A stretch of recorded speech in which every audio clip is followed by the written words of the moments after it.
teachers, pastors, parents, friends, and graduates. We've gathered here tonight to celebrate not the end of a long journey, but the embarking of a new, even longer voyage for the 31 young adults before you. This evening is what we call graduation. The milestones between the roads we already know and the highways we have yet to discover. This moment is the threshold of our struggles, our triumphs, the goals we have achieved, and the dreams we have yet to fulfill. Our graduation contains everything we have worked for since letting go of our mother's hands that first day of kindergarten. For 10 years, the majority of our lives here on earth, these young men and women have been all at once working towards, anticipating, and dreading this evening. We long to stretch our wings and soar, yet we look back with fondness and reminiscence on the nest we leave behind us. First of all, I would like to express my gratitude to the parents of all who are graduating tonight.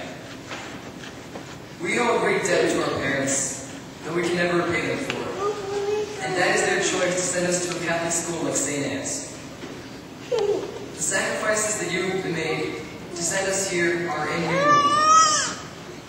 You know, we take it for granted, but it's such a blessing that we were able to have our graduation ceremony after receiving the Eucharist. That's something not many people in this nation can do. And we owe it to our parents for giving us Catholic education, especially one from the Philippine sisters. Tonight is a time for the 31 of us to count the blessings we have received here these last 10 years. Every single one of us remembers those first years of our education and our first teachers at different schools differently. For me, the beginning of my memories here at St. Anne's is from around the middle of my first year here on a quiet afternoon into kindergarten. Our then second grade teacher, Sister Ann, came to the classroom and called me out across the hall into her own classroom. There, she asked me to read a story to her second grade class, some of whom might be here tonight as older brothers and sisters. I still remember with vivid detail reading that short story and reading much. My first of many opportunities that I have gained here that I could not have gained elsewhere. I have the word of my fellow graduates to support that. What we have gained mentally and spiritually here at St. Anne's, whether we have been here for 1 year or for 10, has made a difference in our lives. As we graduate here tonight, we have our hands behind. First, our teachers, who love us and have always tried their hardest to give us the best they possibly could. Confidently, I can say that there are no teachers in the world that will ever care so much about us as those of this school.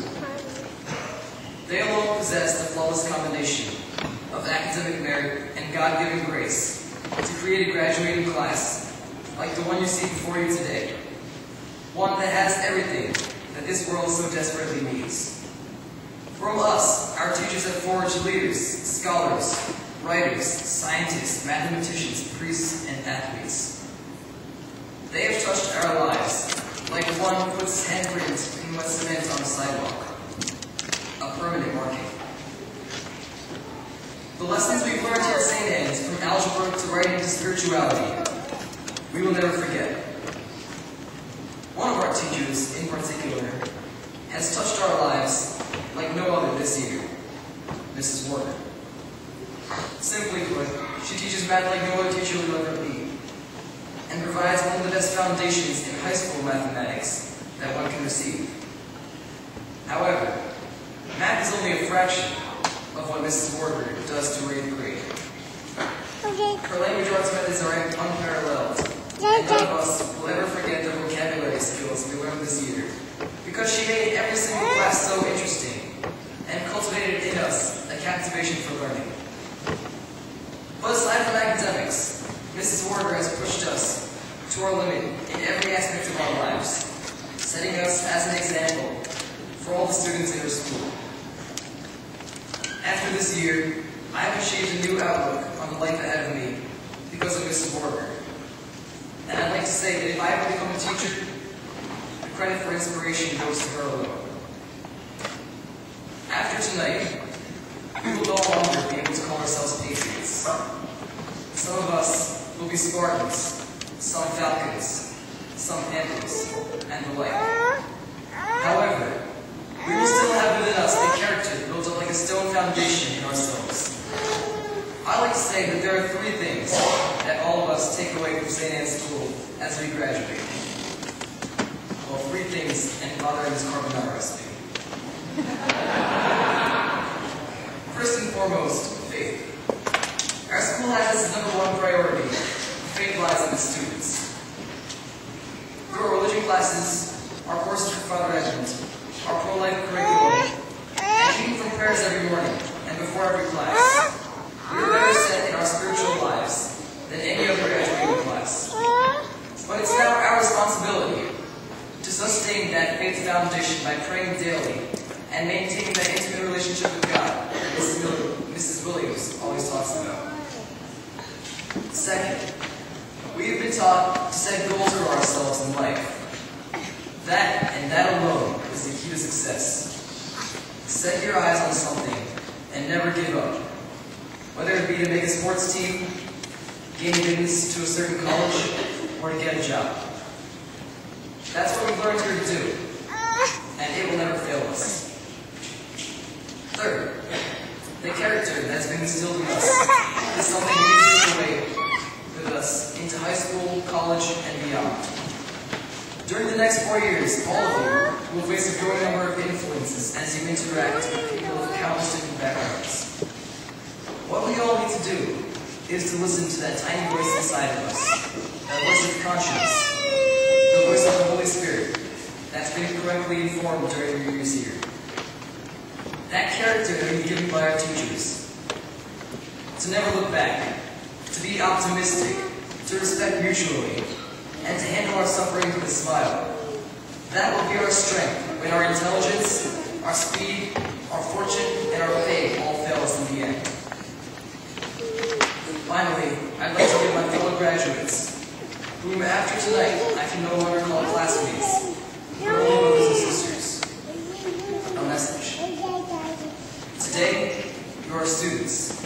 Tomorrow, you are leaders. Right now, you follow. Soon, you will be mavericks in society. So I say this to you now. Rise up, go, and make a difference. Stand up for what you believe in. Change the world with your lives, and use your life to save those of others. Remember your beginnings, and represent this school, your school. Never forget that this small Philippine school in Raritan is what has made us into who we are and what we do. Now, I didn't think this was personal enough, so I had to write something else. Before I finish, I want to say something personal to my class. You know, guys, all 30 of you, I'm really going to miss you a lot in high school. We, over the years, have grown into a family at St. Anne's. And to tell the truth, I'm standing here trying to turn back the hands of time. I do want to go to high school, but this is a big step for me and for all of us. So in short, good luck next year. I love all of you. And finally, I'd like to conclude with a quote from St. Paul's letter to the Philippians.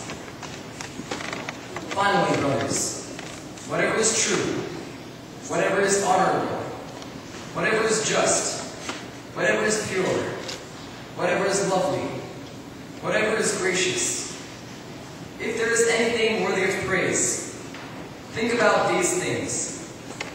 For we can do all things through Christ, who gives us strength.